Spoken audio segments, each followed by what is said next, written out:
通算305本塁打を放ち、オールスターにも3度選出されたデビッド・ジャスティス氏が、米ポッドキャスト、オール・ザ・スモーク・ベースボールに出演。番組の中でジャスティス氏は、球史最大の汚点とも言われるステロイド時代について、自身の実体験と当時の感覚を率直に語りました。その模様を日本語字幕付きでご紹介しますので、ぜひ最後までご覧ください。Opinion on the PED phase of baseball. Okay, so I want to say that in 1988 was the first time I ever heard of someone taking steroids. But I was in the minor leagues. I remember we were like Huntsville, Alabama, and we were in the dugout, and they were talking about the Oakland A's. You know, and since Canseco came out, so I can at least name drop Canseco. They were saying Canseco, and then I ain't gonna name drop the other dudes. But that's the first time I had ever heard of it, right? And then I get to the big leagues. None of that was going on in Atlanta. We never had one conversation about taking steroids. Look, steroids to me and all of us back then, when I thought steroids, I thought Lao Zato. I thought steroids will kill you. Steroids will shrink your package. I don't know any brothers trying to shrink their package. So steroids is one thing we not gonna be dealing with. But that was our limited knowledge of it, like literally that limited. And then I'm with the Braves all in '96. Never, ever once anybody had a conversation about it. But now we go 1993, we go play the Phillies.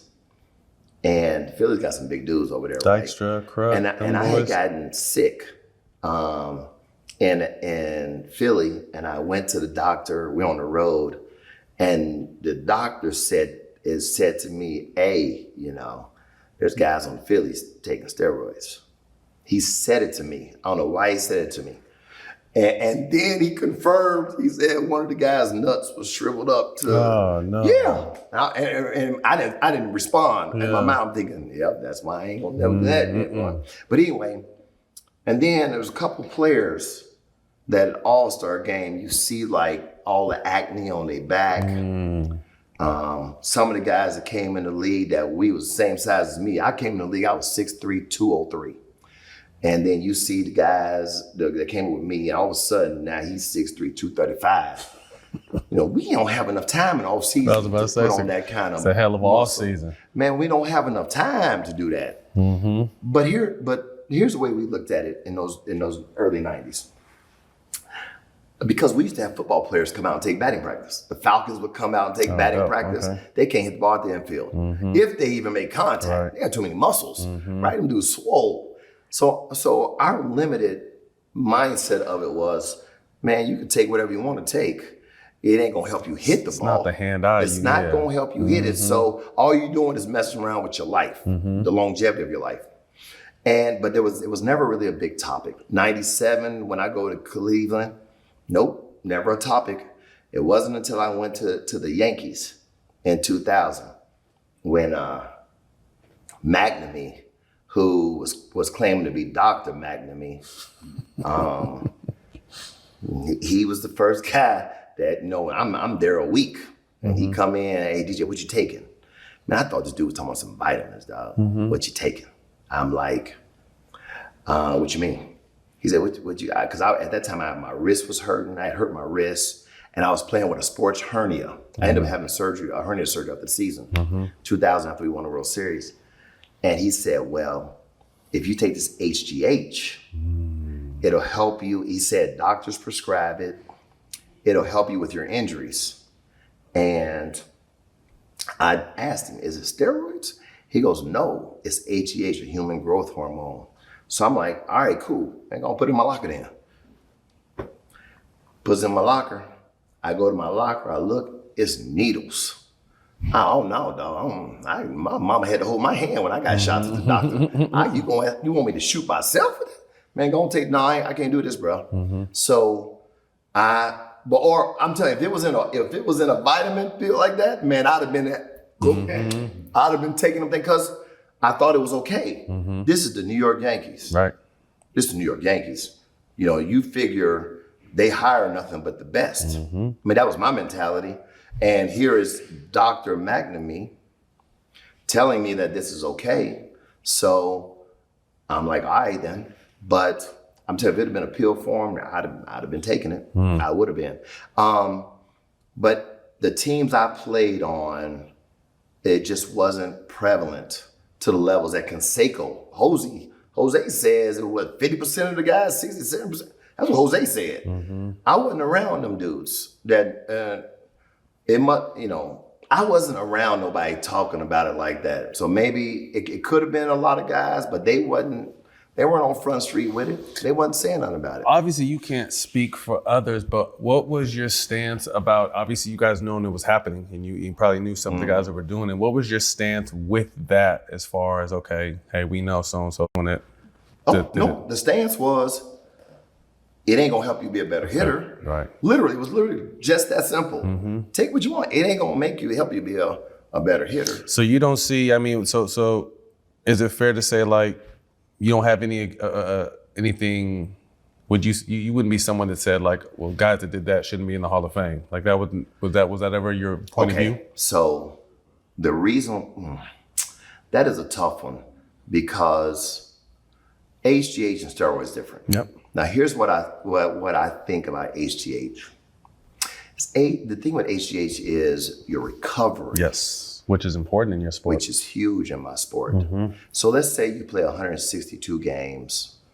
Let's say you play 100 games at your A game, where I'm saying you feeling good, energy, your energy level is great. Say you play 100 games, but if HGH can allow you to play 130 games, it's big at your highest level. That's big. That's big. And now it would be considered an advantage. Right?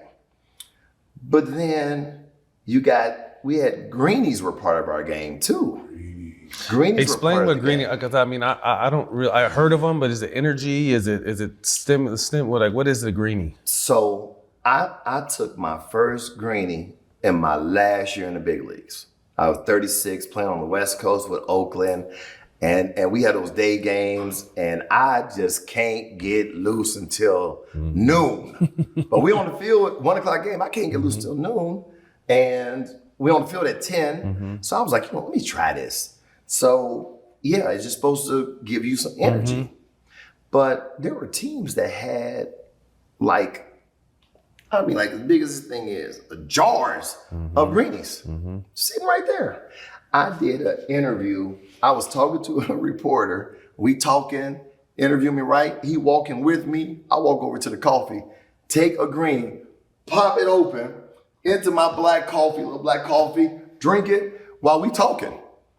He didn't think nothing of it. Just that normal. Yeah, it was just that normal. It was just that normal. Nobody saw greenies as anything. So they're almost like a caffeine pill? Yeah. Okay. Yeah, nobody saw it as anything more than that.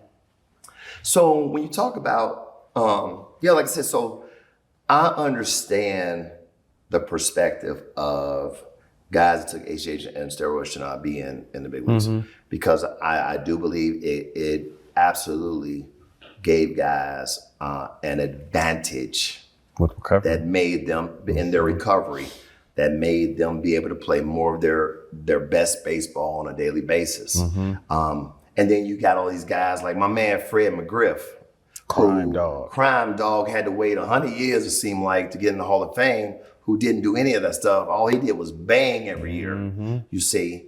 So the guys who were really good players that didn't touch all that have been held out of the game, those are the guys I feel worse for, because shoot, had they done it, ain't no telling. Do you know what I mean? Ain't no telling what their numbers would have been too. So I don't really get caught up in it, be honest with you, because there's already guys in the Hall of Fame that we know used it. They in there. I ain't gonna name drop them, but they in there. They know they in there. And see, all of us baseball players know it too. Right, that's what I'm see saying. What I mean? Matt, we know it too. You know the shit, just like we know our shit. You see what I mean? 最後までご覧いただきありがとうございました。今回の動画についてどういう感想を持たれましたか？